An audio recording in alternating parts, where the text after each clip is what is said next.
Okay, so now we're going to do 4 methods of meditation leading up to soul contact. So we talk about silence being a prerequisite for any effort. The quieter you can find yourself, the easier it is.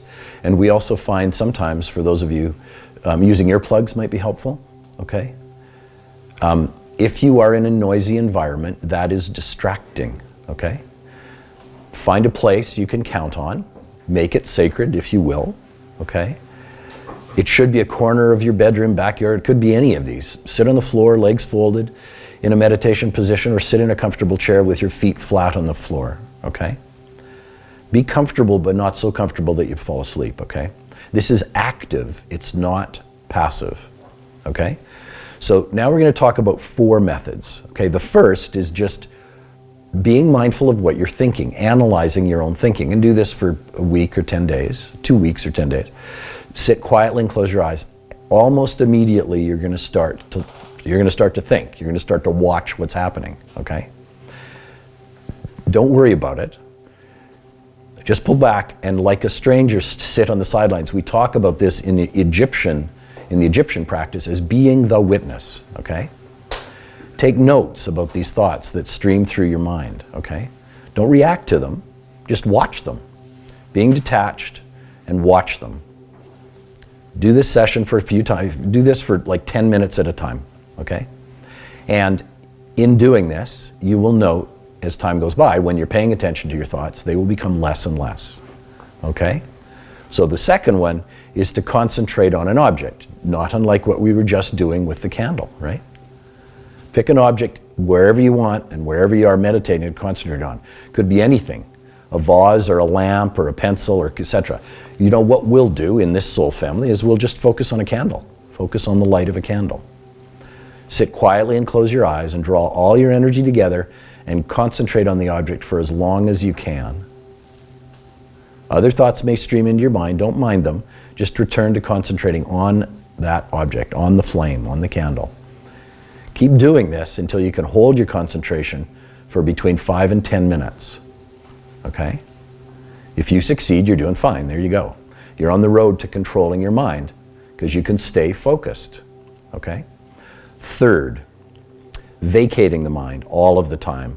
This is Tibetan, okay? This is where we were taught in the monasteries, okay? The objective is just the opposite of method 1, to vacate your mind of all extraneous thought, okay? Let us call this the 7 breath method. The objective is to take 7 deep inhalations and exhalations, during which time no extraneous thoughts will stream into your mind. So you might be doing it twice. You might be doing it 3 times. But as you build up to 7, 7 in, 7 out, without anything happening but 7 in and 7 out. If you can reach the 7 in and out successfully without any minds, okay, you've made it. However, if extraneous thoughts creep in during this breathing, you got to start all over again, okay? Remember, we did this in the university classes. We just got to see people who could breathe in and out 3 times, okay? In the beginning, it's quite common for this to be a challenge, okay? Start over again. And this you can actually qualify and quantify, right? And as soon as you can breathe in and out 7 times, you're now on your way to stronger mind control. Now, the fourth, they are getting more and more in need of diligence, okay? The in-breath meditation. This may be the most difficult because it opens the doors to all the riches and advantages of soul contact, okay? Sit in a comfortable place, back, spine straight. Invoke the violet flame of protection. Do you remember what it is? I invoke the violet flame to transmute all of the negative thoughts from my emotional body, and I am now free to carry out the divine design for my life, okay? Begin to breathe deeply. Honor the breath that is yours to draw in and to exhale. And with each breath, one should realize that one is drawing in pure light and love and life. And as you breathe deeply, initially focus your attention in the head area. I would say the ajna, okay? Becoming aware of your own aura. Then becoming aware of your spine, the central channel, right? The lovely dimensional doorway into inner space.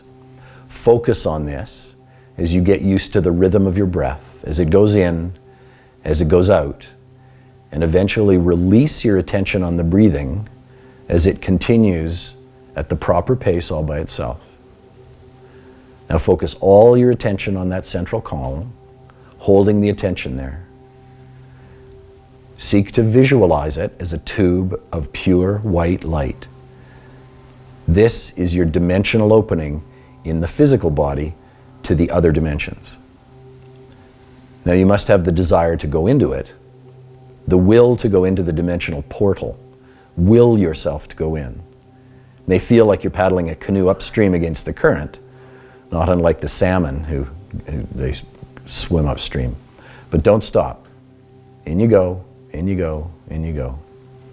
In each session of meditation, at some point, you may hit an inner foothold or landmark. You'll know what it is by the sheer experience of it. Even as you think you can't go any deeper, keep trying nonetheless, until you cannot go any further. At this point, stop and simply park yourself there, enjoying the inner surroundings.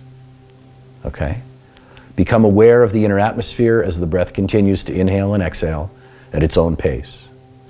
Know yourself as you are, beyond thoughts, feelings, sensation, and certainly beyond your physical body. Every session will be a new adventure. Come to know that part of you, the soul, that has never changed and never shall change, the part of you that is eternal, is here for you to discover.